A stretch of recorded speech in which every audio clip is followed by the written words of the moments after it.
Hello, everybody, and welcome to Find Me in the Dark. I am your host, Eric Phillips, along with my co-host, Robert Prestige. Hey, what's up, guys? And our friend, John Scalia. What's going on, everybody? So, John, tell us a little bit about your educational background, you fancy college boy. So I went to school here locally, got my degree in biological sciences, minored in chemistry and psychology. Did some neuroscience research in undergrad, focusing on like auditory visual perception, and then worked for about a year in organic chemistry and the pharmaceutical industry, and then currently I'm working at a local hospital in their neurophysiology department. I understood like five I of was those. going to say, so I understood. you work at a hospital. I understood all of those big brain words. All of them. It's a lot of stuff. So we just finished recording part 2 of Virginia Tech, and in part 1, we skimmed over the manifesto, and it was, but it was just me and you. Yeah, Rob. right. And we are mongoloid mushmouth motherfuckers, like so stupid. So we're just like reading it, like, man, this guy's an asshole. Like that's basically our medical diagnosis. I mean, you're not too far from the truth. Right. I believe that to be true. He is a crazy person. But yeah, we just finished episode 2, and we went into the the actual massacre, which was just insane and scary and horrifying, and yeah, bloody, Sad, to say the least. sad stuff. So we actually want to get into this guy's manifesto and try and get into his brain and see what's going on in that crazy shit. That's why we brought somebody smart. Right. Like Glad I could help. Like I said, I'm just going to continue to be like, I concur, indubitably. Like, that's all I'm going to say. I'll be like, yeah, you know what, man? I was just thinking that. Yeah. So let's start going over this manifesto. If you guys want to follow along with us, it is online. You can see, I mean, it's long as shit. But Is it like 23 pages? They're not all full pages, but... Well, we kind of have, like, just the notes. Yeah, like the Spark Notes version. Because honestly, dude, it's boring as shit. Yeah. I mean, He it's really repetitive. Yeah, he does get a little long-winded on some of the same themes that are very, like I said, just very repetitive. It's very repetitive, and it's got some common themes of butt fucking and Jesus Christ and hedonists and spawns of Satan. Yeah. So we'll just go probably charlatans. charlatan. That's probably my favorite word that he uses in the whole thing. Big words. Yeah, I don't know. Big word guy. Yeah. So what do you want to start with, John? So just to kind of give like an overview of a lot of it, like probably what you guys have already talked about, is just, the fact that he was very well known to have a lot of behavioral issues, even from a young age. Being described as, possibly somewhere on the autism spectrum. Very like quiet, kept to himself kind of kid. Yeah. Like victim of a lot of bullying. Yeah. A lot.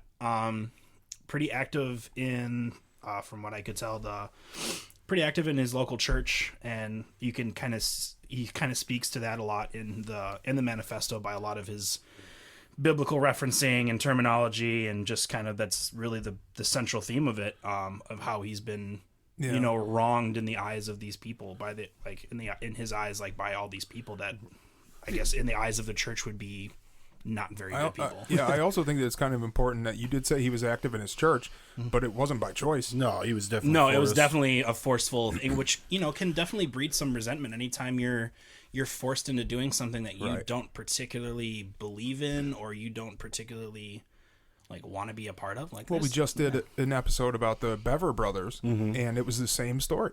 That Yeah.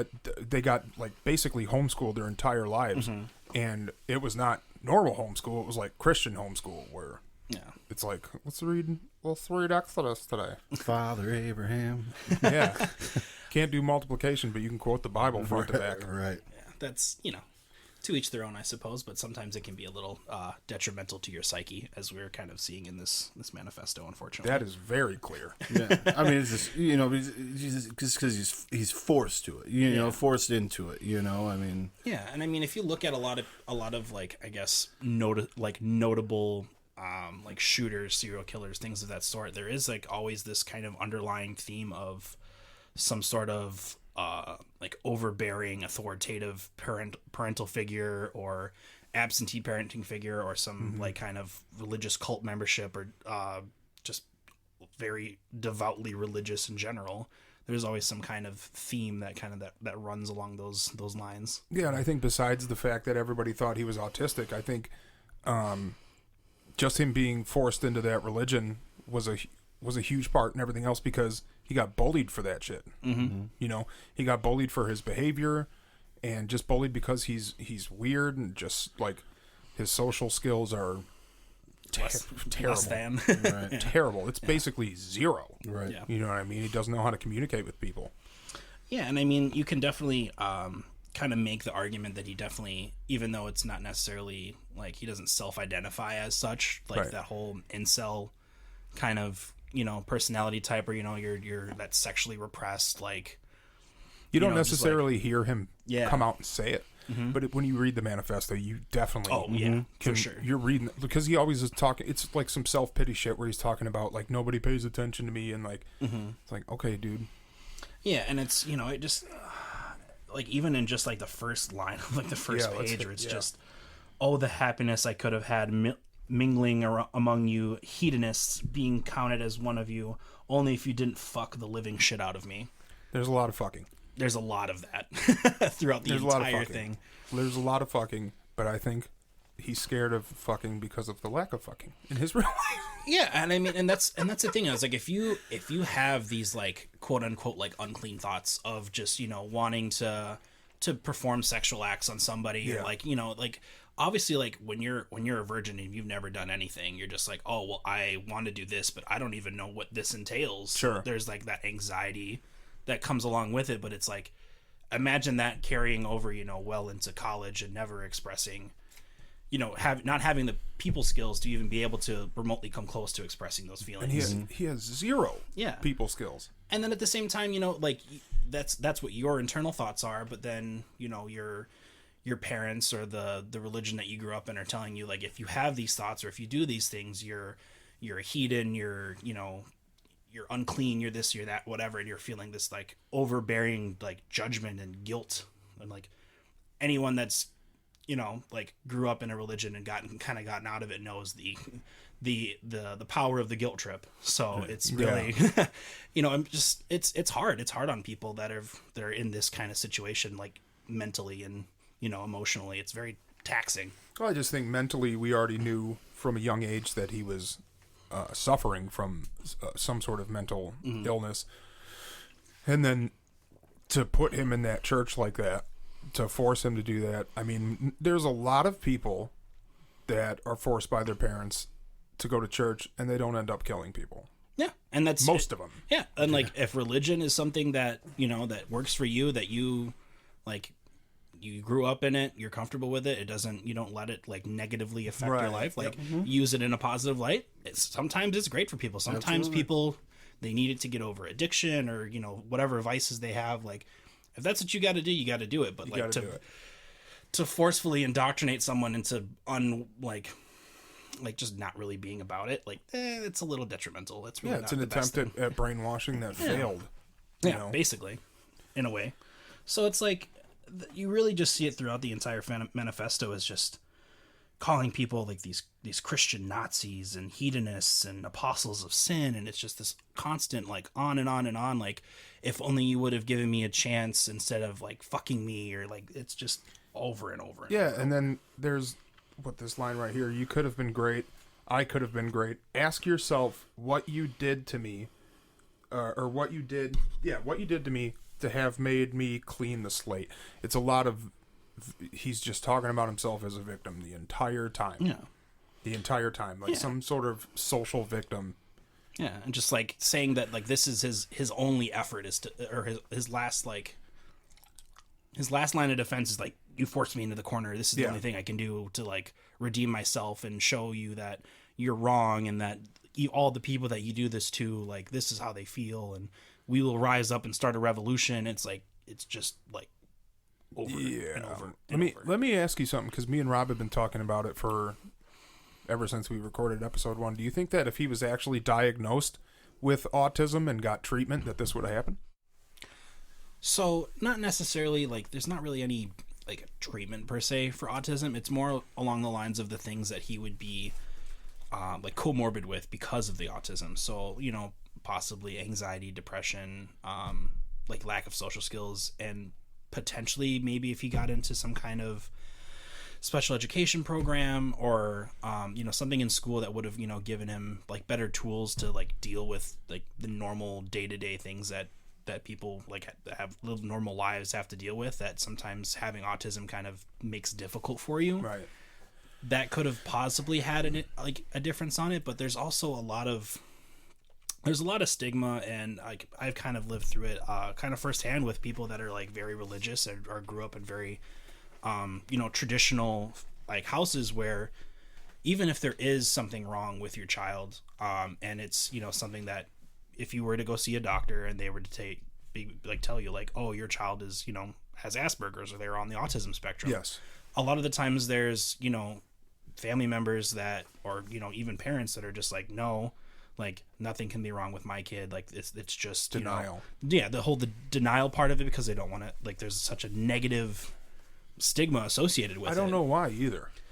Yeah, it's just like, it doesn't mean there's anything, like you didn't do anything wrong as a parent. And sometimes maybe that's what they internalize, is like, maybe I did something wrong to like make this. I was like, no, like that's not how it works. And it's just, you know, for you to deny it and deny your child, you know, adequate treatment or adequate, you know, resources to give them better life tools, like it's almost like neglect in a way, and it really is detrimental to like your overall development. Yeah, and I know there's definitely not like a cure for autism, but what I was talking about is like to be able to manage it. You know what I mean? Yeah. To learn to live with that autism. Like, yeah.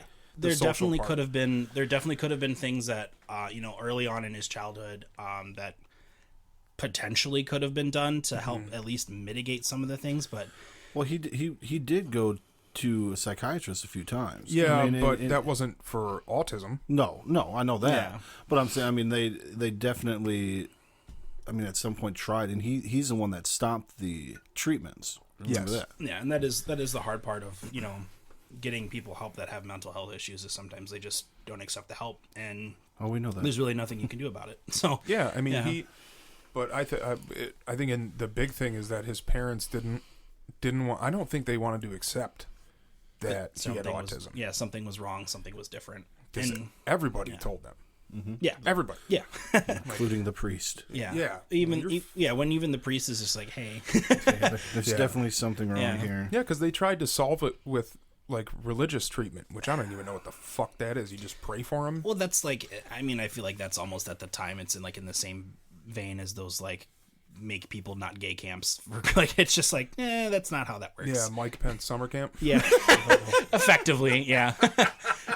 Yeah, dude. So it's, you know, it's as much as I appreciate the people that use religion in positive ways. Like you can't pray your way out of that situation. Yeah, you still have to be a realist. Yeah, with how much your religion can do, and you know, prayer is not going to cure autism. And if it helps put someone in a better positive mindset is a big part of that battle. So if it works in that respect, by all means utilize it, but it shouldn't be used in the same way that you use modern medical treatment. Of course. Of course. It's like a placebo. Yeah. You know, if you believe that it works, your body responds. So maybe it would, but not with autism. If anything that I can attest from my experience in the last few like years in the medical field, like your brain can do some pretty crazy stuff when it wants to. Yeah. Yeah. So, but I mean, going back towards the manifesto, like going along those like religious lines, he really throughout it, like towards the like kind of like the meat and potatoes of it, towards the middle, he really gets on this almost like martyr, like comparing himself to a martyr and saying that he is like Christ or like Moses in the fact that, you know, by doing what he's about to do, he's, you know, standing up for the generations of weak and defenseless people, and like my brothers and sisters and children, like we will band together and, you know, do all this stuff, and like I will like spread the sea and lead my people, the weak and defenseless, and the innocent children of all ages that you fucked and will always try to fuck, to eternal freedom.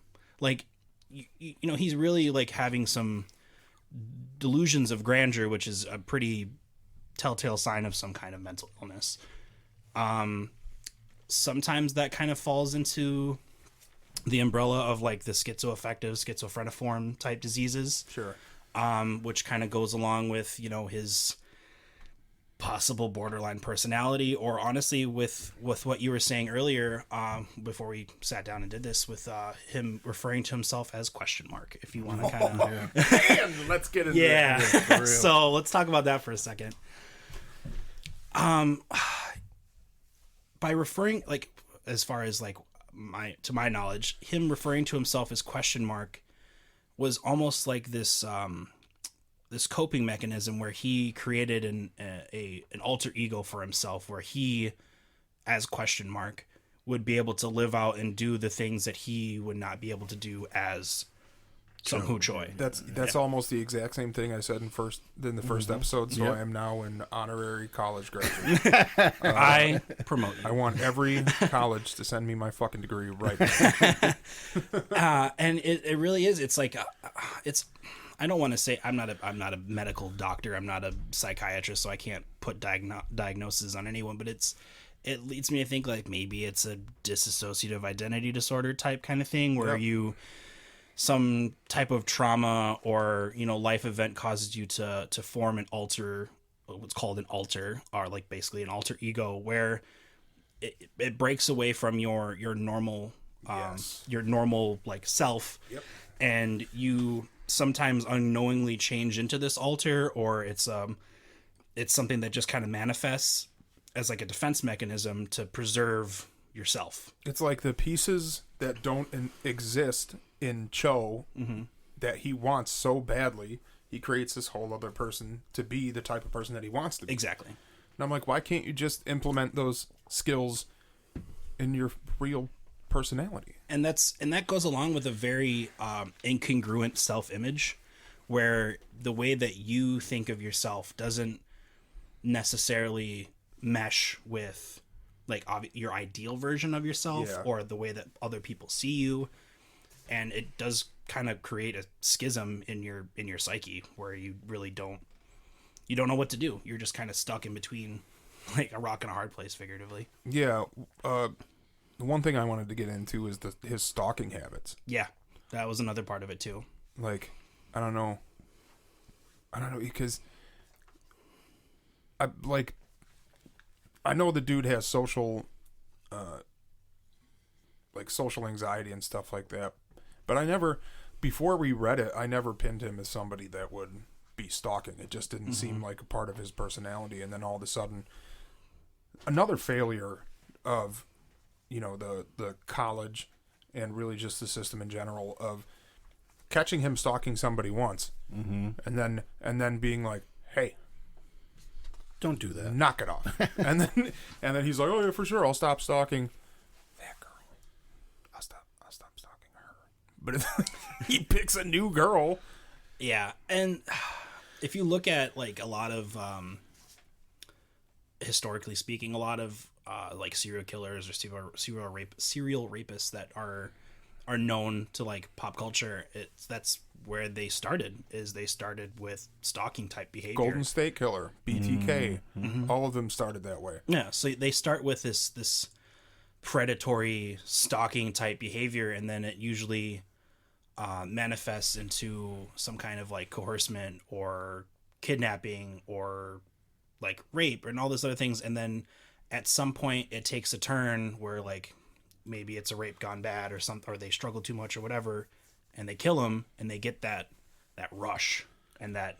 Then they chase the dragon. Yeah, and then you're just chasing the dragon from there. And it's like not to say that he was necessarily going to head down those lines, but it definitely shows a disturbing pattern of behavior that could have manifested that way. It's just a consistent progression with most of these people that go from,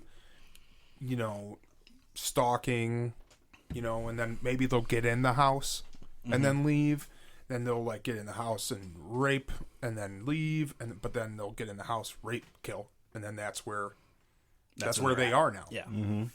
There's no going back to just breaking in the house. That's where you are. Like that's, I don't know. And that's an addict behavior, really. Really? Yeah, it is. I agree with it. And it's just, and like along those lines, in his manifesto, he also, like, apart from making biblical references and things of that sort, he makes various like pop culture references and idolizes and names the Columbine shooters. Yeah, Dylan and Eric are both. Not only are they mentioned, they're depicted as martyrs. Yeah, exactly. Which is a horrifying idea. Like to have that idea in your head, that's the way you see them. Didn't he? And he also gave a fucking school presentation on how he wanted to redo the Columbine shooting. Yeah, that should have been a huge red flag. That's what I'm saying, dude. Like I can understand. So here's my issue with the Columbine situation and just the current state of things that we're dealing with in America, with the increase is a bit of a downstatement, but with this like insane amount of just school shootings and all these people, and it's like you have this incel like mentality that is this huge population of like predominantly men that deal with these same issues, and they see all the attention, all the publicity, and all the things that happen from doing these acts and like being forced into these situations. They're like, oh, I was bullied, or oh, this happened to me too, or oh, this, and then they did this, and now look at them. Yeah. And it's like you're really fighting this battle between like bringing awareness to this like population of people existing, and the need for mental health, and the need for certain things to be in place to prevent these things from happening, but also exacerbating the problem like substantially, because you are now portraying it across social media, on like TV news, like every possible outlet there is for it. It's there, and it's not going away. And I think one of the weirdest things that I've noticed when it comes to like, when you look at a lot of mass shooters, is that they're like, a lot of them are hyper intelligent. Yeah. Like insanely intelligent. Yeah. I don't know. And there is obviously an issue with a lot of hyper intelligent people. Yeah. Where it's like their hyper intelligence prohibits them from really having the ability to truthfully relate to people on the same level. Right. It's like you're so intelligent that you can't understand the way anybody else thinks. Like you think differently than everybody else, so your social skills suffer just from being a smart person. Yeah, and it's really unfortunate, because you have such incredible minds and people that have insane capabilities of just ideas and critical thinking and just skills in their relative disciplines, but they just don't have the ability to socialize with people. Yeah, look at Zuckerberg. That guy's a fucking cyborg. He has no human emotions, dude.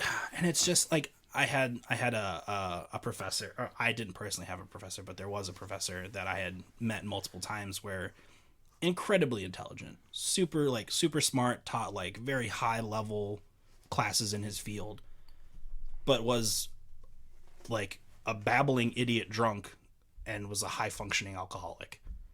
Like would see him on weekends bouncing through college, hammered, babbling, just completely incoherent, and then he would be at the university Monday morning, sunglasses on, clearly hungover, and then go teach like a 300-400 level class.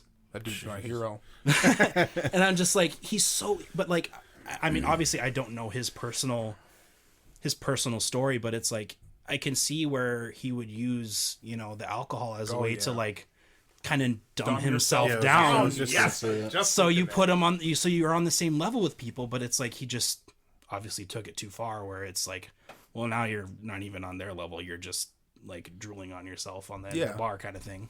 Yeah. It's unfortunate. It's you know, it's being intelligent is a blessing and a curse. And it really is unfortunate that, you know, you have these people that if they would, you know, have the social skills to be able to relate to people, that they might inspire people to really, you know, make some change in their life or pursue the things that interest them, which I'm lucky to have people like that have been in my life. So. Yeah. I think just like the weird thing in this manifesto is that he's always, the way that he words it, it's like he's clearly talking about being like emotionally attacked and you know emotionally stifled, but the way he talks about it is like something's actually physically happening to him. Yeah, you know, he's like, my blood has been spilled and like stuff like that, and he treats it as a very, very grave injustice to himself. Right, and he's always like super. I feel like he blows it out of proportion. He's very morbid about it. Yeah, the best way to put it. Yeah, and it's always it's just sodomy and rape and slitting throat and spilling blood, and it's like it's and like you said earlier, the constant basically comparing himself to Jesus Christ like he had been crucified, and it's just such a weird way to think about yourself. Yeah, I mean, like I said, it's just constant hedonism, charlatan, Satanist, sadist, rapist. Just like he even compares his peers that, you know, probably like made fun of him or bullied him. He compares them to American Al Qaeda and domestic terrorists and things of that along those lines. It's just, and like, but you know, if you put yourself in his shoes as the victim, like, you're being terrorized. You're, of course, yeah. You know, it's a valid feeling to be that way, but to write it out in this manner and to, you know, think that you have no other option but to, you know, kill these people because they've wronged you, that's not very good coping skills. Yeah, I'm definitely. I don't think me or Rob are trying to minimize what happened to him. Clearly, it was horrible. Mm-hmm. But, dude, I was viciously bullied.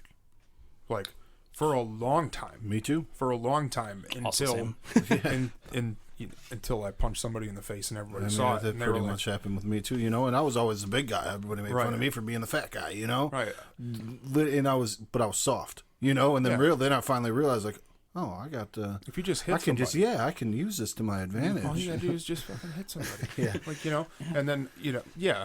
So I mean, I empathize with his situation that he was bullied and probably physically assaulted by certain kids.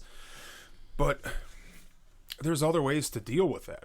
I mean, clearly when you're a kid, kids are vicious. Mm-hmm. They have no filter. They're not fully developed human beings. So middle school kids, like, from experience, are probably the most brutal demographic of children. I agree. Mm-hmm. They are just unabashed, and they're assholes. Yeah, like, it's just insane. I just want to say, if you have a kid and it's 8 years old, he's either the sweetest kid that's getting picked on or the asshole that's bullying somebody. There's really no in between. It's like basically from like prepubescent until like 25, like, people are just terrible, and even past then they're not great for a while. This is so weird, man. I'm reading a little bit of this. The one thing that really like kind of caught my eye, and it's a bit on the bottom of page 12, where it's talking about how he sent a letter to the English department on the day of the attack. Under a false name. Mm-hmm. And he uses the name A. Ishmael. And the return address was 88 Revel Drive, and the number 88 was significant to him for whatever reason, but they couldn't pin down what the significance was. And they think that the Revel part of that is like, as in like revolution. Sure. So he's really like touting himself as this, you know, this alter egoed, savior of the people, of the downtrodden and picked on. And he's even like towards the end of the manifesto, he goes on to say, I am Ishmael. I am Ishmael. I am the anti-terrorist of America. Yeah, we read that before, and we're just like, what the fuck? And he refers to like the people that he would supposedly rise up and be a martyr to as the children of Ishmael. So that just really further kind of solidifies the delusional thought and delusions of grandeur as to the importance of what he's doing to the people that he does relate to, the people that are in similar situations to him, which seem to be the only people that he can make that connection with. Yeah, and I can't tell, like, in the manifesto if he's like upset with people bullying him, or he talks a lot about like different social classes. Like he always makes comments about like that one that said you could be at home right now eating your fucking caviar and your fucking cognac. Oh, first off, I don't know a single college student that is really all about cognac. No, but me neither. Me neither. And then he's no one outside of 65-year-old men is really into into cognac. I mean, and he's like, had you not ravenously raped my soul. There it is again. There it is again. Yep. Right back to the central theme right there. It's like every 5 lines is either like butt fucking or sodomy, raped my rape, soul, like just some weird murder. shit. Yeah. And I can't. It really kind of just shows you a glimpse of how this, very quiet, very seemingly calm, strange kid has just this insatiable just rage. It's building up inside of him, because he feels so wrong, but he has no outlet, no way to express it, and this is the only way that he feels that he can make a point and stand up for himself. I also have a hard time believing that nobody noticed that. Yeah. That nobody noticed, because I mean everything that they talk about is just that he had like social issues, issues with communicating with people and stuff like that. But I didn't read anything about people saying that he had like blinding rage. Yeah. No. That's crazy. How do you not notice that?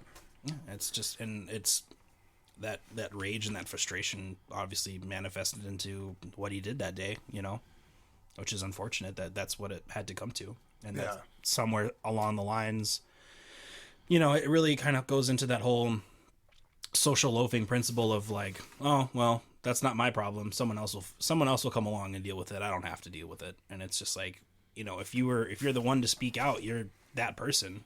So don't just, don't be a spectator, be active on it. Yeah, I agree. Look at this. Look at I'm looking at page 15. Dude, I was waiting. Were you going to read that? Read that first part. The first part? Because in my opinion, that first line shows how delusional he is. The blood of the innocent should never be shed, but the wicked we shall spread our wings and strike. Yeah. That line, the fact that he talks about how the blood of the innocent should never be shed, but then he goes and kills 32 innocent people. Mm-hmm. Yeah, that's a bit. He killed a fucking Holocaust survivor, dude. Yeah, it's rough. So I don't know how you could be any more innocent than being a Holocaust survivor and then an educator. Right. Right. Yeah. Like, that's insane. You read down the Erica, like 4 lines down in page 15 there, where it's like, you life takers, you may have succeeded in raping our souls and shattering our dreams, but mark our words, the vendetta you have witnessed today will reverberate throughout every home and every soul in America and inspire the innocent kids that you have fucked to start a war of vendetta. Yeah. And you know what sucks? That was a reality. It really, I mean, and it really was. It did. I know that this is a stupid thing to talk about, but everybody's heard of 4chan. Yeah. Correct? Mm-hmm. On good old /B. On B Random, for the longest time, there was these threads that would go up called Beat Cho's High Score.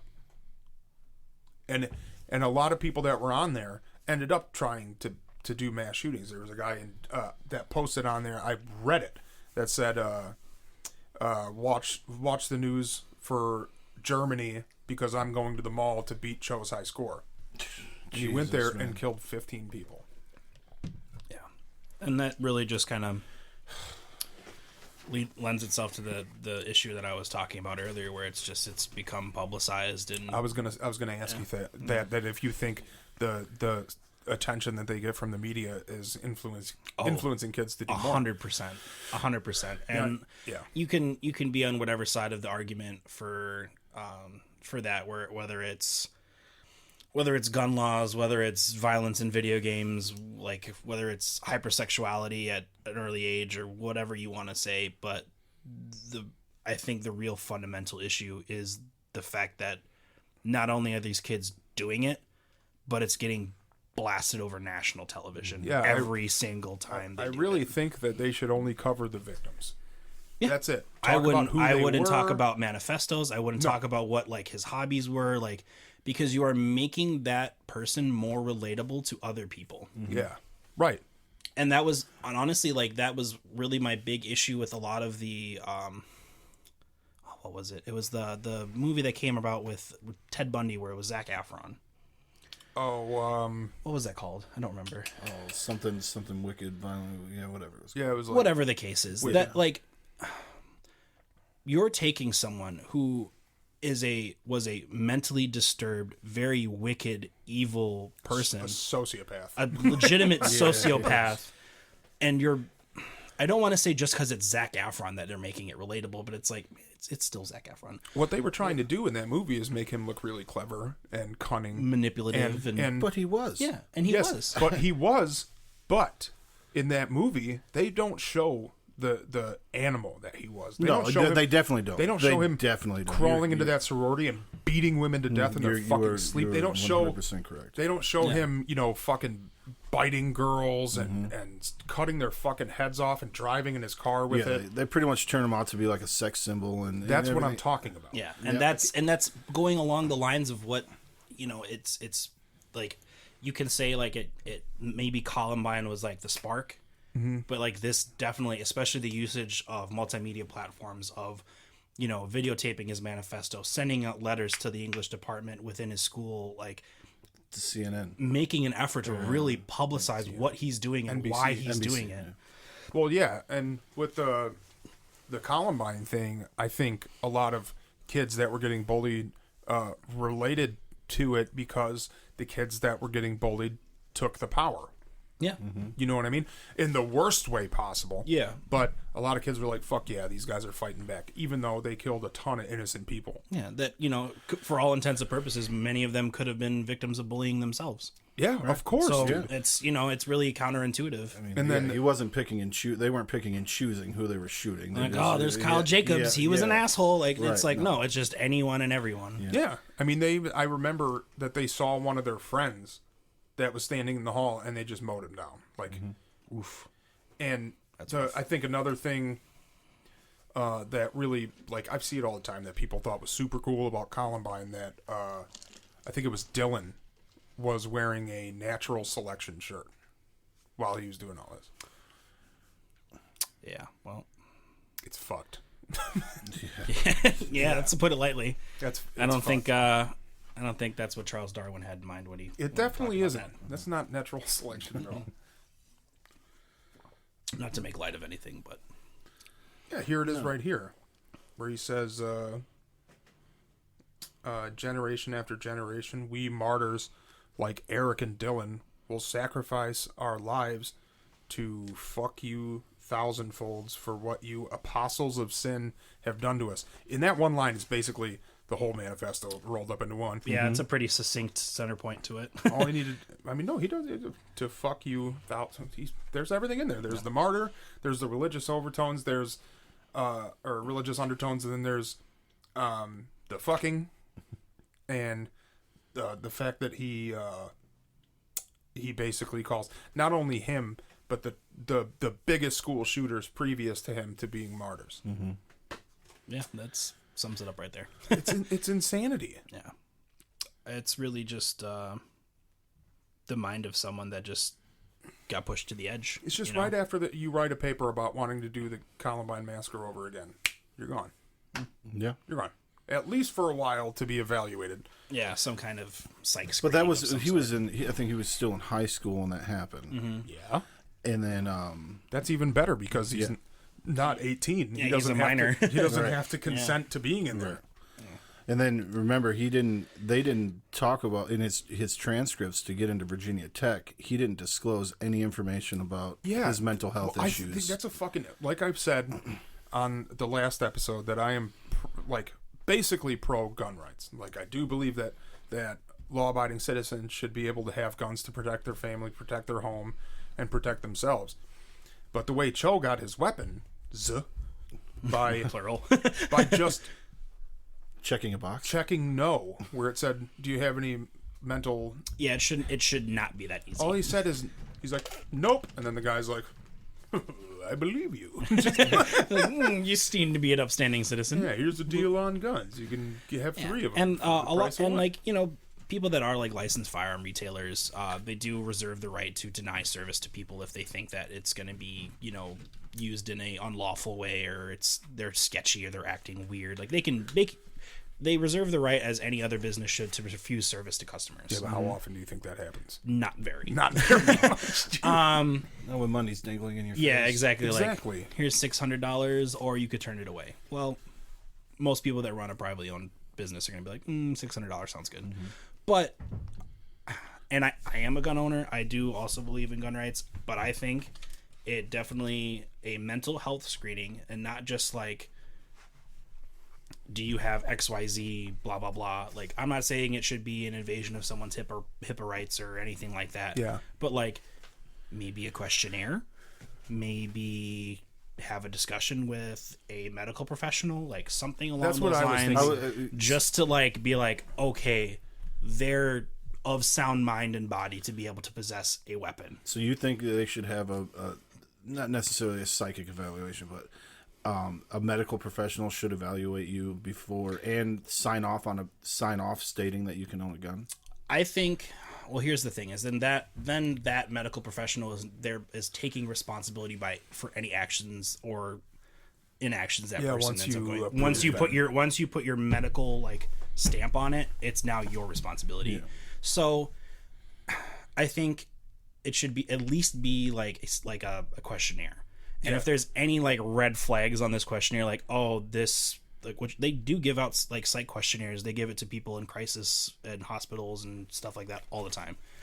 If you fill out this mental health questionnaire and there's something that like pops up, obviously that red flag should get conveyed to not only the seller, but it should also go to, someone that has to, some law like office that has to be like, okay, well, maybe we should look into this further to make sure that you're really okay to have this if you really want to go through with it.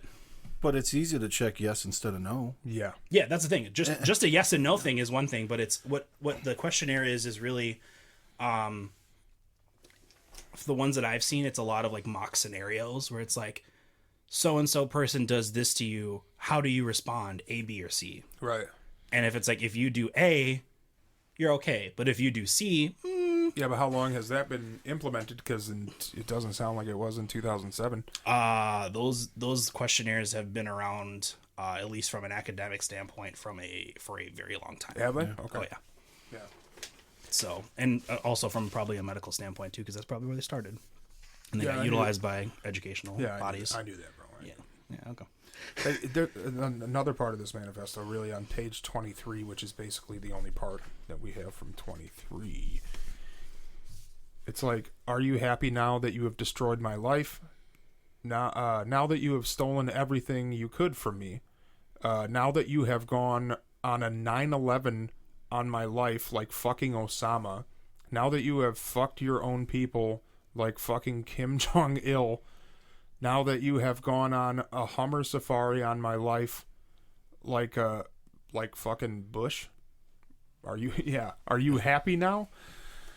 So he just Jesus. he compared the injustice that has been happening to him to 9/11. And what happens in North Korea? Yes, apparently. And I mean, he is South Korean, so maybe he would be a little bit more knowledgeable on that Of front course, of it. But and he's hyper intelligent. Yeah. He's a smart guy. I don't know if I'd go with the Hummer safari analogy though. Like, Oh, there's a lot that I wouldn't have gone with. I feel like like out of the three, that's like the least like believable one, or not believable, but you know what I mean. Right. And then, like this, don't you wish you just finished me off when you had the chance? Don't you wish you just killed me? Where's that coming from? That is... No, I'm saying like in general. Like, in general. Yeah, like where is it coming from? Yeah. Right. No, I agree with you. Yeah. And it's like... it almost insinuates that they had the chance to just like put him out of his misery, or to just like, if they were gonna just sit here and torture and rape him and fuck him, to just like kill him. I also think... So he thinks it's done purposely. Like these people are just... They were out to get him the entire time. Yeah. And I think that part in particular is his attempt to pass blame onto everybody else, because you didn't stop this. You didn't stop this from happening, so now it has to happen. Like, you could have done it. He says it multiple times. I think he even says, like, you had like 1 billion ways to stop this and you didn't. Like, no, man, you had 1 billion ways to stop this and you didn't, and your parents didn't. And you're like, I mean, that's pretty textbook deflection at that point, course. which comes with the whole not having proper coping mechanisms. So, yeah, that's unfortunate. It is unfortunate. It's fucking... I mean, like I said, like, to kind of just sum it all up, he was not from the get-go, something should have been done to give him better life skills, better social skills, kind of set him up to be a more functional, more successful person. And I think that's the biggest problem that we have currently with mental illness is lack of resources, lack of knowledge, and just fighting the overall negative stigma of mental illness, and to some capacity as well. I think you hit it though. I mean, it's the negative aspect of it. You know what I mean? Like, it's so, like, people are scared to even say it because it's excuse me. It's unfortunate that it's that way, though. You know what I mean? I mean, personally, I deal with mental illness myself. Yep. And I don't think there's anyone at this table that doesn't. That's the thing, yeah. But and I was, I don't know, man. I was undiagnosed for a long time. And I don't know. I guess it's the vast majority of the population, though, too. The vast majority of people that are suffering from mental illness. But I told myself It wasn't me. That's the issue. I was fine. I'm fine. I'm okay. You know what I mean? Well, because I've been committed 4 times. Once for like 2 weeks, once for 1 week, once for a few days. But once I got out, I was like, these guys are fucking idiots. Like, why would they even keep me in there? Like, blah blah blah. And the outlook that I had while I was in there is that, like, look at all these fucking crazy people, dude. I'm not one of them. Mm-hmm. Guess what? I am one of them. Yeah. Because that's the thing. Crazy people don't think they're crazy. Yeah. Yeah, I taught this dude with OCD that was in there how to play the Halloween theme song on the piano right before I left. He was just sitting there. Maniacal bastard. He was just sitting there like, "Boo-doo-doo, boo-doo-doo, boo-doo-doo." I'm like, bye, everybody. It's like 3 a.m, like, doo-doo-doo-doo. Like, oh, no, not again. And it's just, it's unfortunate that it takes so long for mentally ill people to realize that they are, if they do ever. Yeah. I mean, I think with social media, though, especially like within the last few years, at least, I mean, I see it more and more that people are a lot more open about it, a lot more, they say they care, and I think a lot of people are trying to normalize it so it doesn't have that negative. Yeah. Mm-hmm. And there are also people in that population, though, that, like, and here's kind of the double-edged sword with that, like, by bringing awareness to it, is you also have people that effectively cry wolf when it comes to anxiety and depression, and they're just like, well, and they say all these things, but one, never had a formal diagnosis, never have talked to anyone, never seen anyone, never been committed for anything, and 2, a lot of the times self-medicate, and self-medication is not how you deal with it. And I just think, like, a lot of people are like, oh man, I have depression. It's like, no, you're sad. Yeah. And you're sad if there's, and like, I'm depressed because my boyfriend broke up with me. Like, okay, but that's a good reason to be sad. Right. Now, it's a natural feeling. When I wake up, which is, this shit happens to me sometimes, not as often as it used to, but I'll go to work, I have a good day, I come home, my daughter's hugging on me, kissing me, I hang out with my wife, we have a really good time, and then boom. Yeah, it just And comes it's like a wave. It Yeah. feels like somebody close to me died. Like, and I'm just in constant suffering until it stops. I have no control over it. But that's what depression is to me, at least in my opinion. There's multiple versions. And that's the thing is, like, feeling sad or feeling anxious are valid, normal things for you to feel. It's when those feelings persist without perceptible stimulus to cause those things, and they like proliferate for long periods of time, that's when it becomes like generalized anxiety, depression, like bipolar, things like that. Like it's the not only the symptom of feeling anxious or feeling depressed, it's when it lasts for like periods of time and you don't have something that like really like brings it on all the time. It's just like you could be perfectly fine and your body just kicks into fight or flight mode and you have an anxiety attack. But nothing happened. Know that. Yeah. Nothing gave you the stimulus for your body to be like, well, we got to either fucking run away or we got to fight what's coming. It's just like, no, it just happens. I've been woken up out of a dead sleep. Yeah, for no reason. No reason. Yep. Oh, dude. Just complete full-blown panic attack. I've had panic attacks. You remember, like, what, last year or whatever, where I was up for 3.5 days? Oh, yeah. Until the point where I just couldn't move anymore, and I just fucking blacked out for like 23 hours or some shit like that. Jeez. It was brutal. Yeah, it's rough. But yeah, it's like they're valid feelings. You should never, downplay how you feel when it comes to those things. But you got to develop skills to be able to deal with them and allow them to not affect you long term and develop into, generalized anxiety. And that's what I was depression. talking about earlier with the autism thing, is that if, a diagnosis is not going to save you, but learning the skills. Learning the skills, I mean, as much as you can to try and control that. But I mean, even just the smallest effort to get you to learn how to discuss things with people, learn how body language and everything works. It's just social skills or social cues rather. The whole it's just that whole. Just, I think it would have helped this fucking guy. At least I mean, you can't really say for sure. In retrospect, maybe, but yeah. And it sucks because, like, he had potential. He's a hyper intelligent person. You never know. He could have been the next inventor of some life altering software technology of things of that sort. Like, he was super intelligent. I want to call him a piece of shit. Like, every fucking bone in my body hates the guy. Yeah, but it's a knee jerk reaction. Right, but I don't know if that's fair. Yeah. Because I don't know what he was dealing with and how severe. I mean, I don't know if he knows what he did, really. Yeah. I mean, did he do it consciously? Like, he knew what he was doing? I mean, obviously, there's some sort of planning and there's... Yeah, I mean, I think he definitely did that. But I mean, even if there's the conscious decision making, even that conscious decision making could have just been in not the right state of mind. Well, and I don't know if he ever stopped being question mark after he started claiming that. And that's a defense. In a lot of fucking cases, a lot of these murder cases, when you have like split personalities, it's not, you're not going to get off, but it's an insanity plea. Yeah, it's at the least, yeah. But I've seen tons of people get off with that. It's just like, because it's like, oh, Greg didn't do it. Question mark did it.